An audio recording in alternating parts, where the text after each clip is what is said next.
ऑफिससाठी एकदा ही भाजी या पद्धतीने बनवून बघा, अगदी परत परत बनवाल एवढी छान ही भाजी होते। तर आज आपण शिमला मिरची आणि बटाट्याची भाजी बनवतो आहे।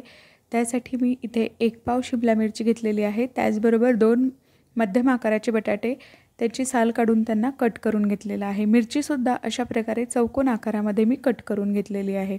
एका कढईमध्ये आता 2 चमचे तेल घेऊया। तेल छान गरम होऊ द्यायचं आहे। त्यानंतर त्यामध्ये अर्धा चमचा मोहरी घालूया, अर्धा चमचा जिरं घालूया। त्यानंतर 7 ते 8 लसूण पाकळ्या बारीक कट करून घेतलेल्या आहे आणि लसणाचे तुकडे आता आपल्याला यामध्ये घालून घ्यायचे आहेत। लसूण आपल्याला मस्त लालसर रंगाचा होईल तोपर्यंत परतवून घ्यायचा आहे। खमंग लसूण परतवून झाल्यानंतर आपण जे बटाट्याचे तुकडे करून घेतलेले होते ते यामध्ये घालून घेऊया। बटाटा मस्त एकदा फोडणीमध्ये आपल्याला मिक्स करून घ्यायचं आहे।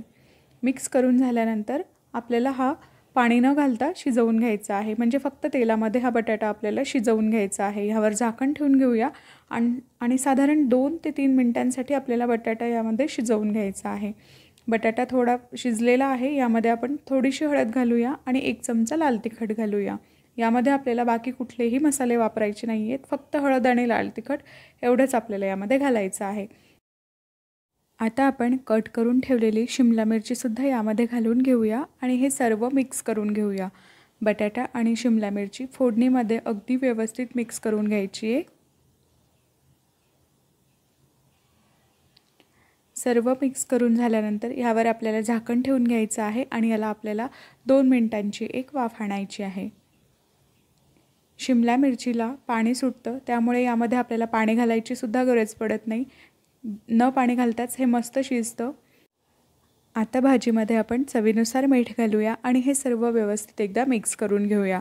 त्यानंतर भाजीला खूप छान टेस्ट येण्यासाठी आपण यामध्ये 2 ते 3 चमचे बेसन पीठ घालतो आहे।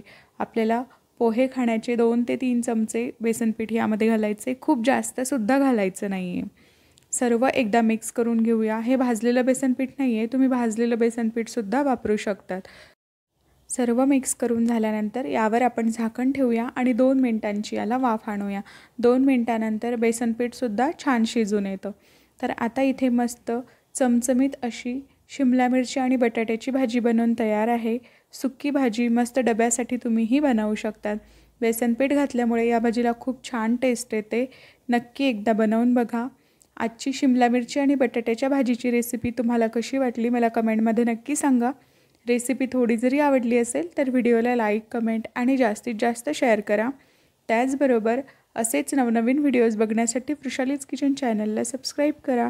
तसेच शेजारील बेल आयकॉनसुद्धा क्लिक करा, जेणेकरून तुम्हाला माझ्या नवीन व्हिडिओचं नोटिफिकेशन मिळेल।